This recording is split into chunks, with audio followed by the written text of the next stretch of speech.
All right, everybody, welcome out to another video for our Lean Superintendent channel. In this video, we're going to actually, we have a special guest, Joe Doherty, who's going to share with us how he prepares trade partners out in the field in the form of coordination drawings or lift drawings. So stay with us.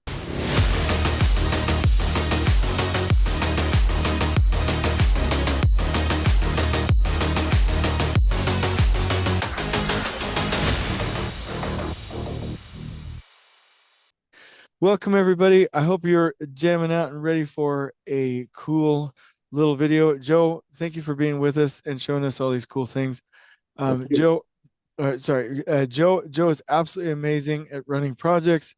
And if you asked him, he'd probably not accept the compliments. But I've been watching a little bit of his work for a while now, and he's very, very good. Last time we had a call, he was showing us the way that he prepares trade partners. And the concept is we cannot just talk about preparation. We cannot just send trades out to work. We've got to make sure expectations are clear. And so Joe was showing me some of the things that he does. And I'm wondering, Joe, would you mind sharing this habit that you have, which to you may not seem remarkable, but it is a habit that is remarkable from the results it gets that we need to share throughout the industry. Would you mind sharing what you have? Yeah, absolutely. So I like to do as much thinking for the subcontractors as I can before they start their work. When they get on site, I want them to have all the information. I don't want them to have to stand at the back of their truck trying to figure out plans, getting their scales out and their rulers.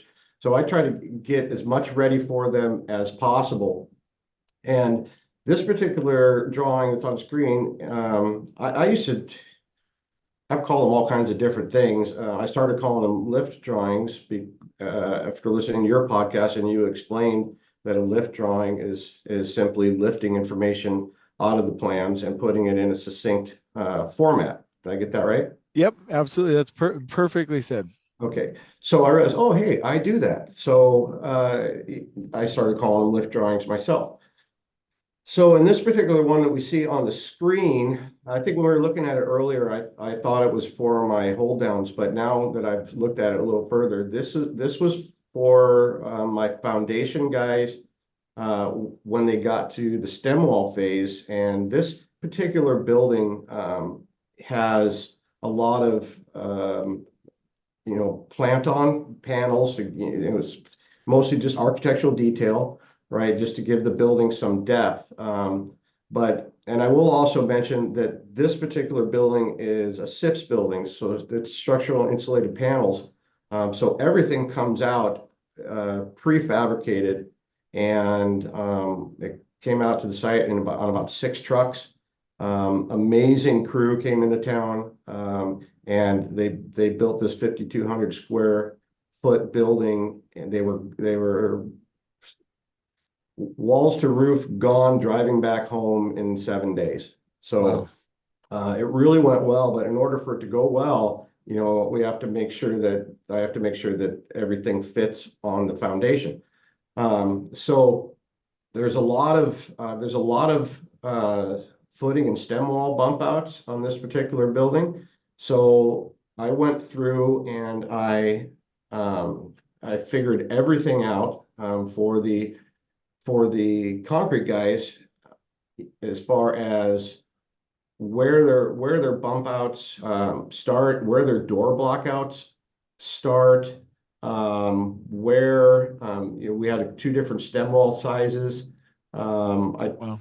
Anything I thought could be a question, I put that information on there. And even over here, this was here to remind myself, I got this little RFI note here, because just briefly there was a discrepancy between the SIPS company's drawings and the architect's drawings. So I had to clear that up ahead of time, which I was able to do. And yeah, so then I take something like this. I also go through, because dimensions can hide sometimes. You can't necessarily find the right one. And so then I'll go through and I'll highlight, this is your key dimension right here. Don't miss that.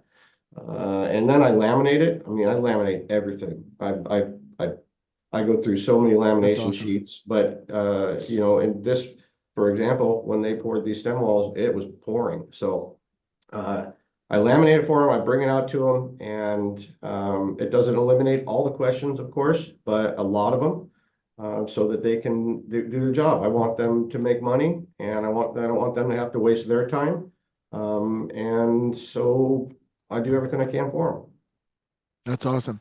And the at the end of the day, you're finding like that RFI that you're finding problems out ahead of time before they mobilize, making sure it's correct and spending less time. So I think what people might accidentally say is, how do I have time for this? Well, you're we definitely don't have time for rework, right? So I've got a let comment on that. go ahead. Yeah. Well, because I will go through and, I'll come in early, I'll stay late. Let me show you, do we have time for me to show you my underground utilities? That might be the one we were talking about Yeah, earlier. yeah, yeah. Go ahead. Okay, so I think I have that isolated onto a loose sheet. Well, while you're preparing that, let me just say that the this kind of preparation gets out ahead, creates flow, and does so many wonderful things. So if you're on a small, complex, which is harder many times, project, you can maybe do it yourself. If you're on a larger project, you might have to have field engineers, but it's amazing practice. And I can say I've only failed if I've ever been on a project if I didn't do it. Go ahead, Joe. Okay, yeah, so I did this before the project even started because there's a lot of underground utilities besides your normal stormwater, sewer, water. We also have fuel lines, obviously, because it's a fuel station.